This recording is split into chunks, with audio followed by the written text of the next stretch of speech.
کسی نے عمر رضی اللہ تعالیٰ عنہ سے سوال کیا، ان کا حضرت آپ نے امت کو اتنے بڑے عظیم سپہ سالار سے محروم کر دیا، کوئی ایسی خاص ریزن بھی نظر نہیں آتی، مگر ان کا ٹیلنٹ، ان کا ایکسپیرینس، ان کا معاملہ فہمی، ان کا وزڈم، وہ تو ایک ایسٹ تھا نا امت کا۔ تو جب آپ نے ان کو اس منصب سے اتارا تو امت تو اس سے محروم ہو گئی۔ تو عمر رضی اللہ عنہ نے جواب دیا کہ ہاں، وجہ یہ تھی کہ خالد بن ولید جہاں جا رہے تھے فتح ہو رہی تھی، فتح ہوتی تھی، لوگوں کے دل میں یہ بات آنے لگی تھی کہ خالد بن ولید جہاں جائیں گے فتح ہوگی، توجہ ادھر جانے لگی تھی۔ میں نے فوراً ان کی جگہ دوسرا سپہ سالار بنا دیا، پتہ اب بھی ہوگی میں نے امت کو ایک سپہ سالار سے تو محروم کر دیا، امت کی توجہ اللہ سے ہٹ جائے اس عمل سے ان کو روک دیا۔ توجہ اللہ کی طرف ہی رہی، اللہ کی مدد سے فتح ہو رہی ہے۔ بندے تو اسباب ہیں، تو صحابہ رضی اللہ تعالیٰ عنہ کی بھی اس پر توجہ رہتی تھی کہ نظر سبب کی بجائے مسبب الاسباب پہ ہونی چاہیے، اللہ کی اطاعت پہ ہونی چاہیے۔ چنانچہ ایسے کرنے سے پھر انسان اعمال کے اوپر پکا ہوا ہے۔ صحابہ رضی اللہ عنہ ایک مہم پر گئے، قلعہ پتہ نہیں ہو رہا، سپہ سالار نے خط لکھا کہ جی دشواری پیش آ رہی ہے، ہم اپنا ٹارگٹ اچیو نہیں کر پا رہے۔ آج کے دور کا کوئی بندہ ہوتا تو وہ کچھ ٹروپس اور بھیج دیتا کہ تم تھوڑے ہو اور زیادہ ہو جاؤ، تمہیں اسلحے کی ضرورت ہے میں اور بھیج دیتا ہوں، مگر نہیں، عمر رضی اللہ عنہ کا یقین بنا ہوا تھا۔ انہوں نے چند صحابہ کو بھیجا اور خط لکھا، ان کی زندگی نبی علیہ الصلوۃ والسلام کے بالکل سنت طریقے اوپر ہے، تم اپنی زندگیوں کا کمپیریزن کرو، کہیں نہ کہیں تم کسی چیز کو اگنور کر رہے ہو جس کی وجہ سے اللہ کی مدد رکی ہوئی ہے۔ تو نظر اعمال پر گئی اور واقعی وہی ہوا کہ انہوں نے جب دیکھا تو جو کہ میدان جنگ کی حالت تھی تو مسواک کا اہتمام نہ رہا تھا، کرتے تھے مگر جیسے پابندی ہونی چاہیے وہ نہیں۔ ان کو فیل ہوا، ریئلائز کیا، انہوں نے مسواک کی پابندی کرنی شروع کر دی، اللہ نے اس عمل پر ان صحابہ کو فتح عطا فرمائی۔ تو نظر مادی چیزوں پر نہیں تھی، نظر اعمال پر تھی کہ اعمال پر مدد اللہ کی اترتی ہے، اعمال کی وجہ سے اللہ کی مدد رکتی ہے۔ آج ہم اعمال کو دیکھتے ہی نہیں، ہم سمجھتے ہیں، خاوند سمجھتا ہے بیوی نے پریشان کر رکھا ہے، بیوی سمجھتی ہے خاوند نے پریشان کر رکھا ہے، ماں باپ سمجھتے ہیں اولاد نے پریشان کر رکھا ہے، اولاد سمجھ رہی ہے ماں باپ نے ناک میں دم کر دیا، پڑوسی کہتے ہیں پڑوسی نے پریشان کر دیا ہے، محکوم کہتے ہیں حاکم نے تنگ کر دیا، حاکم کہتے ہیں محکوموں نے تنگ کر دیا۔ اور حقیقت میں اگر دیکھیں تو ہمیں ہمارے نفس نے تنگ کر رکھا ہے۔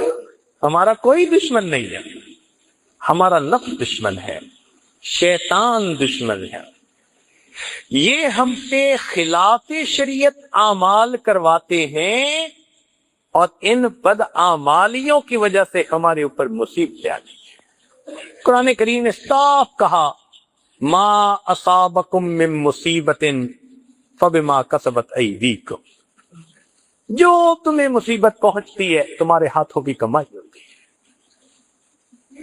آج ہم اپنے اعمال ٹھیک کر لیں، اللہ رب العزت ابھی ہمارے احوال کو ٹھیک فرما دے گے۔ جب کہا میں نے کہ یا اللہ تو میرا حال دیکھ. جب کہا میں نے کہ یا اللہ تو میرا حال دیکھ، حکم آیا میرے بندے نامہ اعمال دیکھ.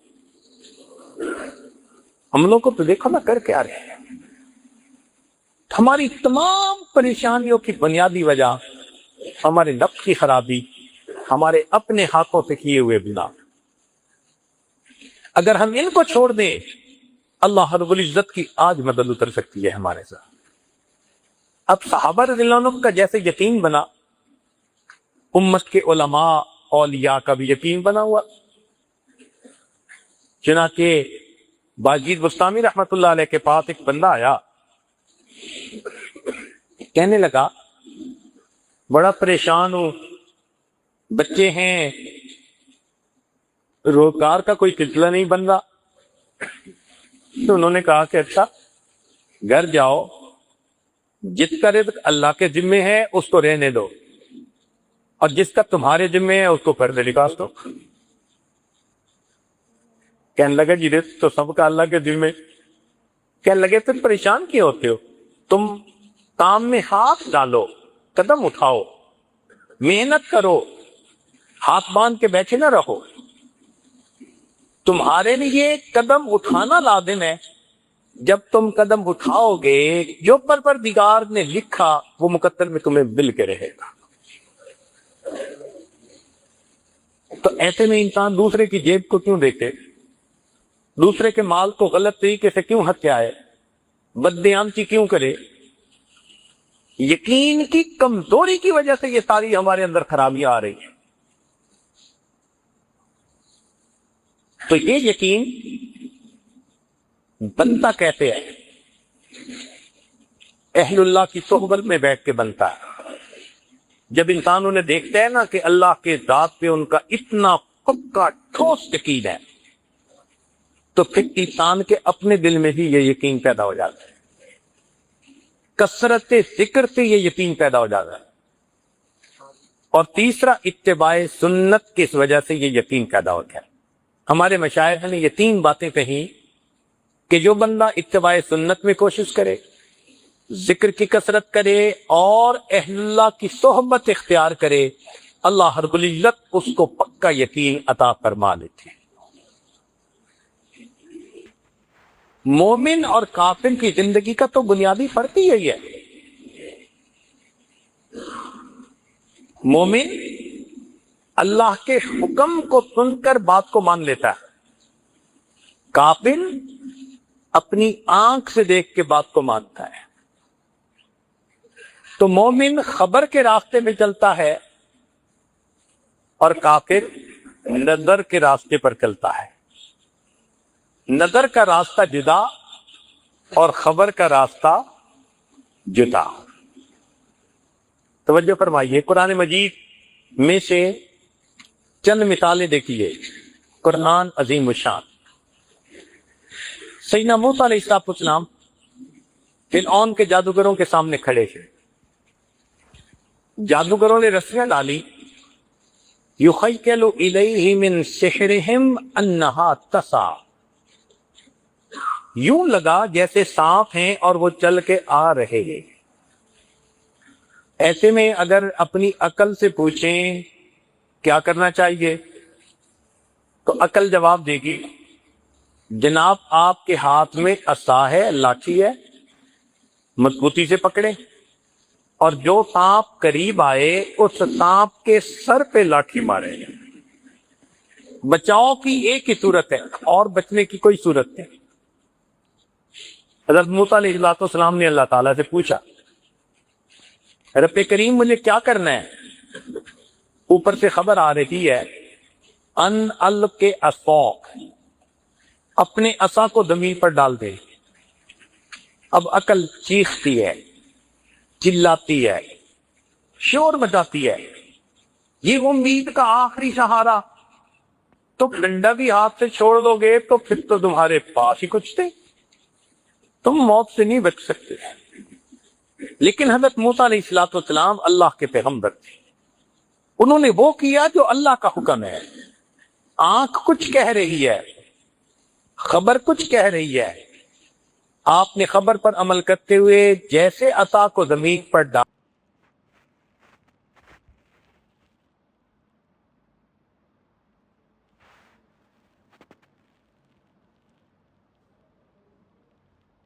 یاد کر دو.